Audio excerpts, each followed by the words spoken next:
Yahobu, Bapak Ibu Pendeta, Sinenge, Majelis dan warga Gereja Amin, ini adalah channel YouTube Sinode Gereja Amin.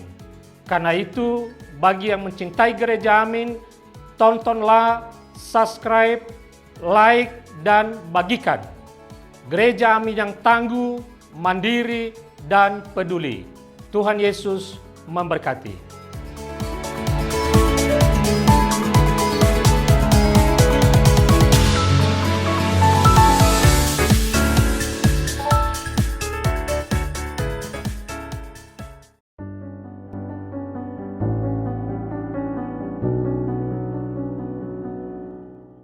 Halo teman-teman, senang dapat menjumpai teman-teman di dalam acara Youth for Christ bersama saya Pendeta Obaja Nathanael dari GKI Wonosobo.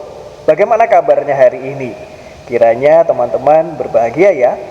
Renungan kita kali ini ditulis oleh Pendeta Ayub Setianto.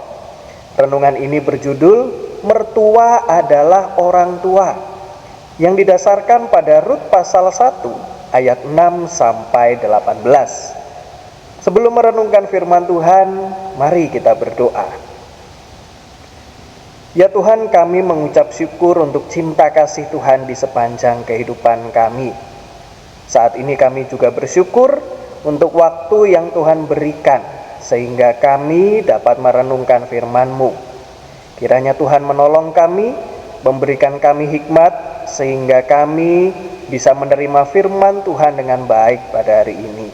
Dan kiranya firman-Mu bisa menjadi penuntun bagi kami untuk menjalani kehidupan. Terima kasih ya Tuhan, di dalam nama Tuhan Yesus kami berdoa. Amin. Teman-teman yang terkasih di dalam Yesus Kristus, yang menjadi pusat refleksi kita untuk renungan ini adalah Rut pasal 1 ayat 17 yang berbunyi demikian.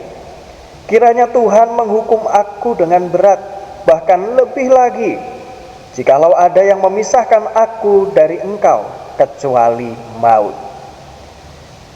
Teman-teman, di dalam kehidupan berumah tangga, selain bersama pasangan, anak, dan orang tua kandung, relasi antara mertua dan menantu juga perlu dirawat agar berjalan harmonis. Mertua dan menantu perlu membangun pola komunikasi yang terbuka dan jujur. Percakapan dilakukan dengan penuh kasih sayang, saling mendengarkan dan saling memahami. Ikatan atau bonding perlu terus diciptakan untuk membangun kepercayaan. Menantu menunjukkan rasa hormat dan kasih sayang sebagaimana kepada orang tua kandung. Mertua memberikan ruang serta mendukung keputusan dalam otonomi keluarga anaknya. Naomi yang kehilangan suaminya dan kedua anak laki-lakinya memutuskan untuk kembali ke Bethlehem dari Moab, tanah kelahirannya. Budaya patriarki pada waktu itu memosisikan perempuan sebagai bagian dari harta milik laki-laki. Kehilangan semua laki-laki dalam keluarganya menjadikan Naomi kehilangan seluruh hak sosialnya. Naomi yang telah lanjut usia merasa masa depannya telah berakhir. Dalam kasihnya kepada Orpa dan Rut, Naomi menyuruh keduanya untuk kembali mencari suami. Namun, Rut memilih untuk setia menjaga ibu mertuanya. Rut juga memilih untuk mengabdi kepada Allah yang benar, meskipun hal itu berarti ia harus meninggalkan masa depannya di Moab.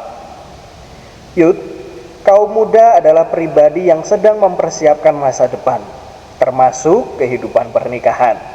Persiapan tersebut tidak hanya terkait kestabilan finansial, tetapi juga soal kematangan emosi dalam berrelasi. Upayakan hal-hal baik tersebut dimulai dari ruang lingkup yang kita kenal. Ciptakan komunikasi terbuka dan jujur dengan orang tua. Hadirkan percakapan yang saling mendengarkan dan memahami dengan pasangan. Bangunlah ikatan yang kuat bersama orang-orang terdekat. Teman-teman yang terkasih, untuk menutup renungan kita kali ini, mari kita berdoa.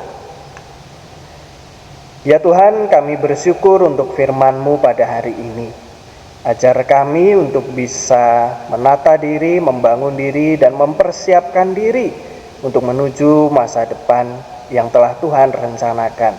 Ajar kami untuk bisa semakin dewasa lagi, dan ajar kami juga untuk mempersiapkan diri, membangun hidup dalam sebuah keluarga yang disatukan oleh Tuhan. Kiranya Tuhan menolong keluarga kami, setiap anggota keluarga dapat saling menjaga, merawat, dan mengasihi. Terima kasih ya Tuhan. Saat ini kami akan melanjutkan aktivitas kami. Kiranya Tuhan memimpin kami dan menolong kami. Terima kasih Tuhan, di dalam nama Tuhan Yesus kami berdoa. Amin. Teman-teman yang terkasih di dalam Yesus Kristus, demikian renungan kita hari ini. Jangan lupa subscribe, like, dan bagikan kepada teman-teman yang lain ya. Tuhan Yesus memberkati.